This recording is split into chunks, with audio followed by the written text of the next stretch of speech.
నాకు నీ ఇద్దుగా కావాల తండ్రి, నాది దేవుళ్ళు.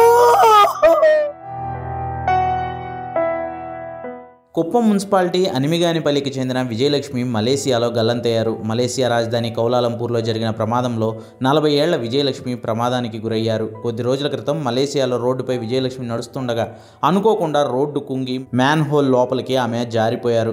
స్థానిక అధికారులు రెస్క్యూ ఆపరేషన్ చేపట్టినా ఆమె జాడ దొరకలేదు. విజయలక్ష్మి మలేసియాలో గల్లంతైన ఘటన సీఎం చంద్రబాబు దృష్టికి వెళ్ళింది.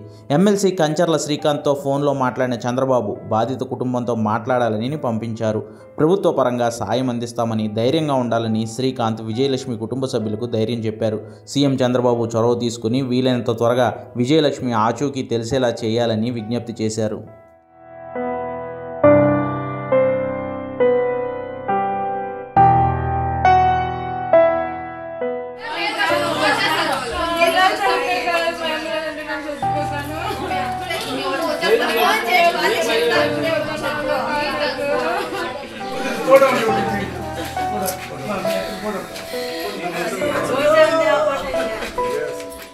మా చెల్లి కూతురు నా కూతురు ఇద్దరు అద్దన స్నానం చేసేసి దేవుడు మొక్కేసి వాళ్ళకి టిఫిన్ చేసేకపోయిండ్రి.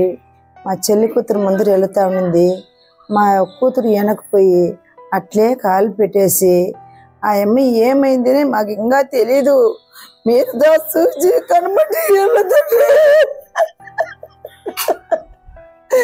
నాకు నీ ఇద్దుగా కావాల తండ్రి, నాది దేవుళ్ళు. నా బిడ్డ లేకుండా చెల్లిపోతాను తండ్రి. నా జీవితం ఉండదా తల్లి స్వామి. మా అక్క పేరు విజయలక్ష్మి. ఆయమ్మ వాళ్ళ ఇంటి ఆయన, వాళ్ళ కొడుకు, ఆయమ్మ వాళ్ళంతా టూరిస్ట్ మలేషియా వెళ్ళబడింది. అక్కడ టిఫిన్ చేసుకొని స్నానం చేసుకునేసి టిఫిన్ చేస్తామని బయలుదేరినప్పుడు ఒక టైల్స్ అనేది బాగా సరిగ్గా లేకుండా అక్కడ కాలు జారి పడి వాళ్ళు ఇంకా ఎతుకుతున్నాం అని 2 రోజులు ఇంకా గవర్నమెంట్ ఏం రెస్పాన్స్ లేకుండా ఉంది. దీని గురించి ఏమన్నా మన గవర్నమెంట్ ఆహారం తీసుకోవాలనేసి రెస్పాన్సిబుల్లో చంద్రబాబు నాయుడు గారిని వేడుకుంటూ ఆయన ఎలాంటి వాళ్ళని తెచ్చి పెట్టాలని మరీ కోరుకుంటున్నాం.